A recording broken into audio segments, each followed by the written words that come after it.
الحمد لله وكفى وسلام على عباده الذين اصطفى أما بعد. قال الله تبارك وتعالى في القرآن المجيد: أعوذ بالله من الشيطان الرجيم، بسم الله الرحمن الرحيم. لقد كان لكم في رسول الله أسوة حسنة. وقال النبي صلى الله عليه وسلم: فإن خير الحديث كتاب الله وخير الهدي هدي محمد صلى الله عليه وسلم أو كما قال عليه الصلاة والسلام. ہر قوم فر فر اڑی جا رہی ہے، جو چلتی تھی گھٹنوں کے بل بڑھی جا رہی ہے. اے قوم مسلم تجھے کیا ہوا کہ سواری سے پیدل چلی جا رہی ہے. یہ داڑھی کی دشمن ہوئی قوم ایسی کہ مردوں سے عورت بنی جا رہی ہے. میرا عزیزوں نوجوانوں، آج آپ کا یہ پروگرام بڑے زور و شور کے ساتھ رواں دواں تھا. اچانک مجھ کو جملہ معترضہ کے طور پر درمیان میں حائل کر دیا گیا. میرا عزیزوں، انسان کے 5 طبقات ہوتے ہیں جن کو ہمارے استاد محترم بیان کیا کرتے ہیں کہ ایک طبقہ وہ ہے جس کا نام ہے کچھ نہیں، دوسرا طبقہ وہ ہے جس کا نام ہے کچھ، تیسرا طبقہ وہ ہے جس کا نام ہے کچھ کچھ، اور چوتھا طبقہ وہ ہے جس کا نام ہے بہت کچھ، اور 5واں طبقہ وہ ہے جس کا نام ہے سب کچھ. نوجوانوں میں اول طبقے میں شمار کیا جاتا ہوں، یعنی کچھ نہیں. لیکن یہ سوچ سمجھ کر یہ خیال کرتے ہوئے تمہارے سامنے حاضر ہو گیا ہوں کہ آج یہ علماء کرام، یہ بزرگان دین کا سایہ ہمارے اوپر سایہ فغن ہے. مگر جب یہ کل نہ ہوں گے اور دنیا ہم نہ اہلوں کو مقتدا بنائے گی اور ہم سے صحیح اصلاح نہ ہونے کی بنا پر صحیح قیادت نہ ہو پائے گی، تو بغیر ہم کو یوں طعنہ دیں گے کہ تھے وہ تمہارے آبا ہی تم کیا جانو، تھے وہ تمہارے آبا ہی تم کیا ہو، ہاتھ پر ہاتھ دھرے منتظر فردا ہو. محمد کے دم بھرنے والوں، مسلمان آج تنزلی کی طرف کیوں جا رہا ہے جبکہ مسلمان نے کبھی پوری دنیا کی قیادت و پاسبانی کی تھی؟ وہ مسلم قوم جس نے سمندروں اور ہواؤں کو اپنے تابع کیے ہوئے تھا، آج وہ ذلیل کیوں ہو رہا ہے؟ وہ مسلم قوم جس کی ایک آواز پر جنگل کے درندوں نے ایک چند لمحوں میں جنگل کے جنگل خالی کر دیے تھے، آج ایک چونٹی بھی اس کا حکم ماننے کے لیے کیوں تیار نہیں؟ وہ مسلم قوم جن کی صورتوں کو دیکھ کر کروڑوں کفاروں نے اسلام قبول کر لیا تھا، آج ان کی صورتوں کو دیکھ کر غیر بھی دہشت گردی کا الزام لگایا جا رہا ہے. وہ مسلم قوم جن کی امانت و دیانت داری کو دیکھ کر دشمن بھی اپنی جوان لڑکیوں کو سالہ سال کے لیے سپرد کیا کر دیتے تھے، آج وہ خیانت داری اور غداری کے ساتھ کیوں متہم ہو رہے ہیں؟ وہ مسلم قوم جن کی سچائی اور امانت داری غیر بھی مثال دیا کرتے تھے، آج وہ ناانصافی اور جھوٹ میں ضرب المثل کیسے ہو رہی ہے؟ وہ مسلم قوم جس نے کبھی شیروں اور چیتوں سے سواریوں کا کام لیا تھا، آج وہ کتوں اور گیدڑوں سے کیوں ڈرنے لگی؟ نوجوانوں، آخر سوچو تو صحیح، یہ اتنا بڑا انقلاب ہماری زندگی میں کیسے برپا ہو گیا؟ جب ان سوالات نے میرے ذہن میں گردش کی، فوراً اللہ تبارک و تعالی نے میرے ذہن میں یہ آیت ڈال دی کہ لقد کان لکم فی رسول اللہ اسوۃ حسنہ، کہ نبی کریم صلی اللہ علیہ وسلم کی زندگی تمہارے لیے ایک بہترین نمونہ ہے. میں نے جب یہ آیت دیکھی تو میں نے کہا کہ مشکل کا حل ہو گیا. جب تک مسلمان نبی کے طریقے پر تھا تو کامیاب تھا، جب تک مسلمان صحابہ کے طریقے پر چلتا رہا تو ہدایت پر گامزن تھا، جب تک مسلمان نے قرآن و حدیث کی روشنی میں فیصلہ کرتا رہا غیر اس کے فیصلے کو مانتی رہی، جب تک مسلمان قرآن و حدیث کے روشنی میں فیصلہ کرتا رہا غیر اس کے فیصلے کو مانتی رہی، جب تک مسلمان نے قرآن و حدیث کو نہیں چھوڑا تھا، دنیا کی کوئی سپرد طاقت اس کا مقابلہ نہیں کر سکتی تھی. لیکن آج مسلمان نے قرآن و حدیث کو چھوڑ دیا، نبی کے طریقوں کو بھلا دیا، صحابہ کی اتباع کو حقیر سمجھا. نوجوانوں، میں آج تم سے پوچھنا چاہتا ہوں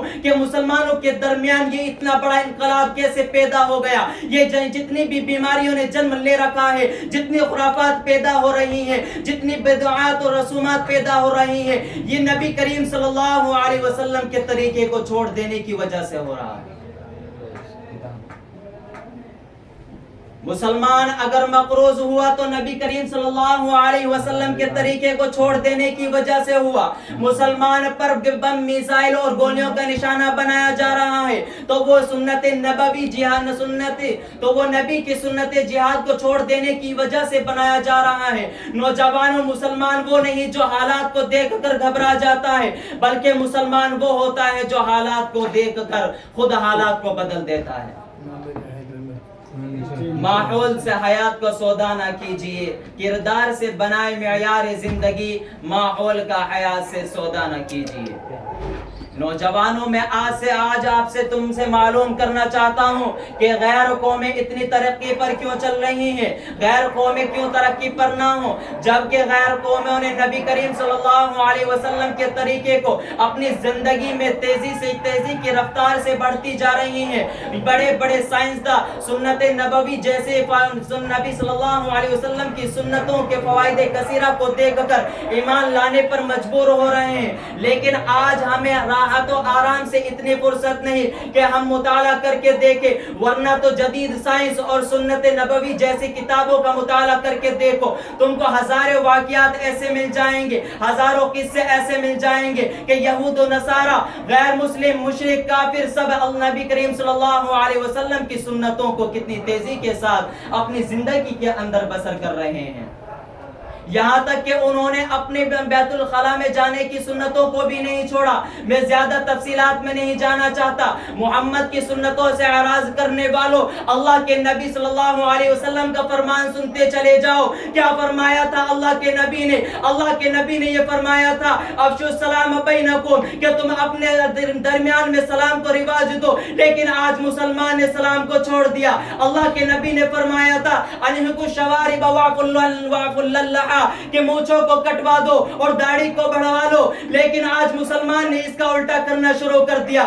اللہ کے نبی نے فرمایا تھا فاتقوا الدنیا، کہ دنیا سے بچو. لیکن آج مسلمان دنیا کے پیچھے بھاگ رہا ہے. نبی صلی اللہ علیہ وسلم کی سنتیں سے اعراض کرنے والوں، جب تم نبی صلی اللہ علیہ وسلم کی امت کا دعویٰ کرتے ہو تو اللہ کے نبی کا فرمان سنتے چلے جاؤ. اللہ کے نبی نے فرمایا تھا، من راغب عن سنتی فلیس منی، جو شخص میری سنت سے اعراض کرے گا اس سے جا کر کہہ دو، اس سے جا کر بول دو کہ وہ میری امت کی فہرست سے نکل جائے. جہاں چاہے چلا جائے، جو چاہے بن جائے، یہودی بن جائے، نصرانی بن جائے، پنڈت بن جائے، منافق بن جائے، غیر مسلم بن جائے، جو چاہے بن جائے. اللہ کے نبی سے صحابہ نے عرض کیا، اے اللہ کے رسول، اے اللہ کے محبوب، ہمیں بتلا دیجیے آپ کا کون سچا عاشق ہے، آپ سے کون محبت کرنے والا ہے. اللہ کے نبی نے فرما دیا، من احبنی من احب سنتی فقد احبنی، جو شخص میری امت سے، میری سنت سے محبت کرتا ہے میں اس سے محبت کرتا ہوں. یہ داڑھی رکھنا، یہ سلام کا جواب دینا، یہ سلام کو رواج دینا، یہ مونچھوں کو کٹوانا، یہ اللہ کے نبی صلی اللہ علیہ وسلم کا طریقہ رہا ہے. اللہ کے نبی صلی اللہ علیہ وسلم نے مادر رحم سے لے کر لحد تک آداب زندگی بیان کی ہیں. نوجوانوں، اگر تم اللہ کے نبی کے طریقے کو مان لو گے تو آخرت تمہارے کامیاب ہو جائے گی، ورنہ تو آخرت برباد ہو جائے گی. ایک واقعہ اور سنتے چلے جاؤ. ایک سچے صادق عاشق صحابی نبی کریم صلی اللہ علیہ وسلم کی صحابت یافتہ صحابی تھے. انہیں نبی کریم صلی اللہ علیہ وسلم نے ان کے چہرے پر ایک داڑھی کا بال دیکھا اور نبی صلی اللہ علیہ وسلم کو ان کو دیکھ کر مسکرانے لگے. وہ صحابی دل و دل میں خیال کرنے لگے کہ اللہ کے نبی میرے اس ایک داڑھی کے ایک بال پر ہنس رہے ہیں. فوراً مجلس سے برخاست ہو جاتے ہیں، مجلس سے باہر جاتے ہی داڑھی کے بال کو توڑ دیتے ہیں، پھر اللہ کی خدمت میں حاضر ہوتے ہیں. اللہ کے نبی صلی اللہ علیہ وسلم چہرے داڑھی کے بال کو دیکھ کر جب وہ نظر نہیں آتا تو نبی صلی اللہ علیہ وسلم اس کے چہرے کو متغیر، اس کے چہرے سے دور ہو جاتے ہیں، چہرہ پھیر لیتے ہیں. وہ صحابی عرض کرتے ہیں، یا رسول اللہ السلام علیکم. اللہ کے نبی سلام کا جواب نہیں دیتے. وہ پاس آ کر کہتے ہیں، اللہ کے نبی السلام علیکم. اللہ کے نبی صلی اللہ علیہ وسلم پھر چہرہ پھیر لیتے ہیں. وہ صحابی سمجھ جاتے ہیں کہ اللہ کے نبی مجھ سے اس داڑھی کے بال کی وجہ سے ناراض ہو گئے ہیں. فوراً مجلس سے باہر ہو جاتے ہیں. وہ داڑھی پر اس طرح پھروانے والوں, داڑھی نبی صلی اللہ علیہ وسلم کے سینے کو زخمی کرنے والوں, دیکھو نبی کریم صلی اللہ علیہ وسلم اور صحابہ کے رد عمل کو دیکھو. ان صحابی نے قسم کھا کر کہا کہ اس رب کعبہ کی قسم کہ جب تک میری داڑھی کا بال اتنا ہی بڑا نہ ہو